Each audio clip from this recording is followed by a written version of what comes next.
ఓం త్రయంబకం యజామహే సుగంధిం పుష్టివర్ధనం ఉర్వారుకమివ బంధనాత్ మృత్యోర్ముక్షయమామృతాత్. మహామృత్యుంజయ మంత్రం చెప్పాక అర్చనిష్ఠుడు శిష్యులను చూసి, మనం పతంజలి యోగ సూత్రాల సమాధి పాదమైనటువంటి విపర్య వృత్తి, ఇది మానవుని యొక్క బలహీనత. అంటే అధిక శాతం మందిలో ఇటువంటి బలహీనత అధికంగా కనబడుతూ ఉంటుంది. ఈ బలహీనతల్లో ఒకరినొకరు అర్థం చేసుకోలేక ఒకరి భావాలను ఒకరు మరొక విధంగా అనుకుంటూ ఉండడం కూడా విపర్య వృత్తే. కొందరైతే ఏకంగా పరకాయ ప్రవేశం చేస్తుంటారు. పరకాయ ప్రవేశం అంటే అవతలి వ్యక్తి ఏదో చెప్పను వచ్చినప్పుడు మనలో ఇతను దేనికి వచ్చి ఈ ఫలాని విషయం కోసం వచ్చి లేకపోతే ఇలా అనుకుంటాడేమో, ఇది ఏమన్నా అడుగుతాడేమో, ఇలా మనమే ముందుగానే ఊహించుకుంటూ ఉంటాం. దీనిని పరకాయ ప్రవేశం అని మనం వ్యాఖ్యానించుకోవచ్చు.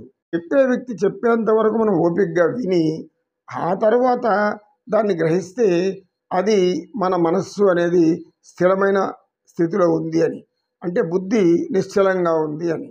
అలా కానప్పుడు మనమే ఏవేవో ఊహించుకొని భయపడ్డము, లేకపోతే ఆందోళన చెందడము, లేకపోతే వెంటనే ఏదైనా చేసేవాళ్ళనైనా మనసులో నిర్ణయించుకోవడము, అసలు ఎందుకు వచ్చారు, ఏ విషయం మనకు తెలియజేస్తారు అనేది కూడా మర్చిపోయి ఇలాంటి భావనలు మనలో కలుగుతాయి.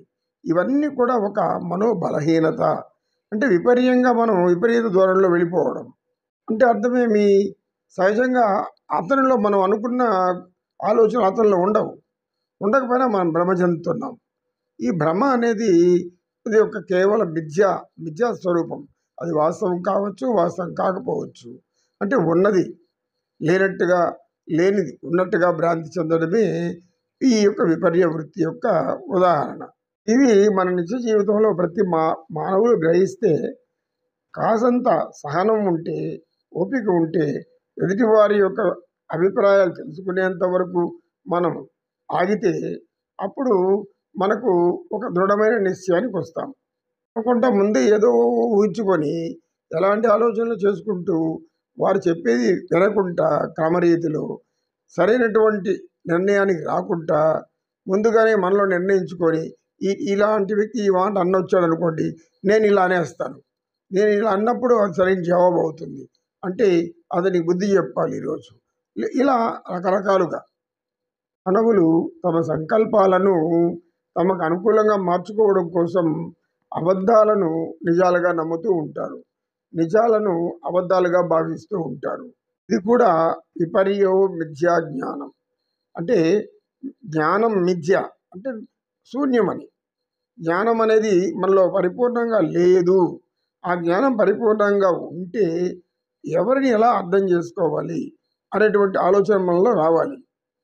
సత్యని చెబుతూ ఉంటే మధ్యలో శ్రావణభూతి పైకి లేచి, గురువుగారు, ఇప్పుడు మీరు చెప్పినటువంటి ఈ యొక్క విపర్య వృత్తి మన చిత్తానికి ఉన్నటువంటి ఒక భ్రాంతి అన్నారు. ఇది మన వల్ని మాయలో పడేసేసి మనకు దుఃఖాన్నే కలగచేస్తుంది కానీ సంతోషాన్ని ఇవ్వదు అని మీరు అంటున్నారు. మానవ జీవితంలో ప్రతి ఒక్కరికి ఉంటుంది అంటారా అని అడిగాడు. ప్రతి ఒక్కరికే మనం అనుకోకూడదు. ఎందుకంటే మనకు మానవులు త్రిగుణాత్మకులు అని తెలియజేసుకున్నాం.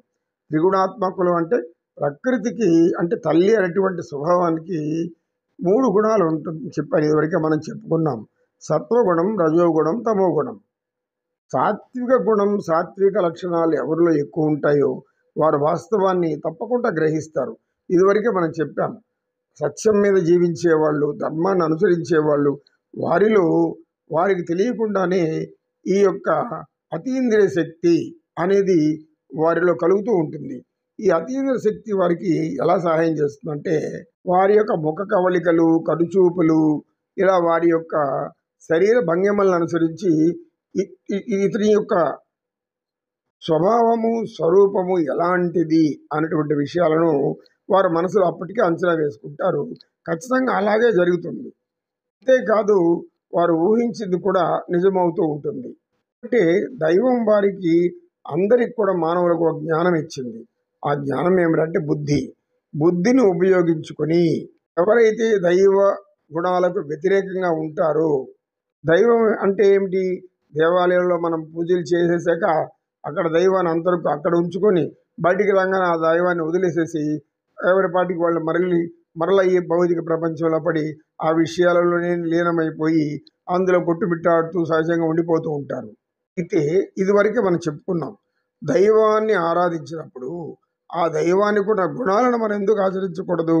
ఆచరణను ఆచరిస్తున్నామా అని మనకు మనమే ప్రశ్న వేసుకుంటే మనకేం జవాబు జరుగుతుందో ఎవరి అంతరాత్మకు వాళ్ళే జవాబు చెప్పుకోవాల్సి ఉంటుంది.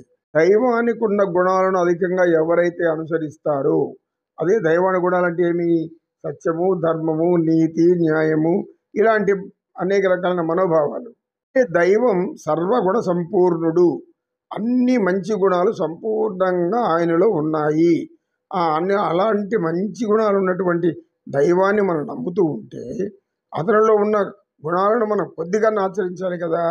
ఉదాహరణ చూసినట్లయితే అయ్యప్ప స్వామి మాల వేస్తూ ఉంటారు, నియమనిష్టలు ఆచరిస్తూ ఉంటారు. నెల కాలమో లేదంటే కొద్ది కాలమో అనుకుని వారు మాల వేసుకుని దానికి సంబంధించిన దుస్తులు ధరించి స్వామి భజనలు కీర్తనలు చేస్తూ ఉంటారు. అయితే అయ్యప్ప యొక్క పరాక్రమ శౌర్యాలు, ఆయనకున్నటువంటి జ్ఞానము, ఆయన ఈ యొక్క ప్రపంచానికి అందజేసినటువంటి ఒక మహత్తరమైన శక్తి, శిష్ట శిక్షణ, శిష్ట రక్షణ అనేటువంటి అయ్యప్ప స్వామి ఆ గుణాలను మనలో ఉంచుకుంటున్నామా లేదా? శరణ ఘోష చెప్పేటప్పుడు ఆయన యొక్క సర్వగుణాలను మనం పొగుడుతూ ఉంటాం. అయితే ఆ గుణాలను ఒకటన్నా మన బుర్రలకు ఎక్కుతుందా లేదా అని ఆలోచించాలి. మానవులు ఇలాంటి ప్రవర్తనను మార్చుకుంటే ఈ యొక్క భ్రాంతి అనేటువంటిది, విపర్య వృత్తి అనే భ్రాంతిలో పడకుండా జీవించవచ్చు. జీవించడానికనే పతంజలి మహర్షి ఈ సూత్రాన్ని తెలియజేశారు అని స్వామి వివేకానంద ఒక అద్భుతమైనటువంటి మహత్తరమైనటువంటి వ్యాఖ్యానం ఆయన చేస్తారు అని సత్యనిష్ట గురువు చెప్పి, ఓం సర్వే జనా సుఖినో భవంతు, సర్వధర్మంగళాని సంతు, ఓం శాంతి శాంతి శాంతి. ఏతత్ సర్వం శ్రీకృష్ణార్పణమస్తు. ఓం తత్సత్.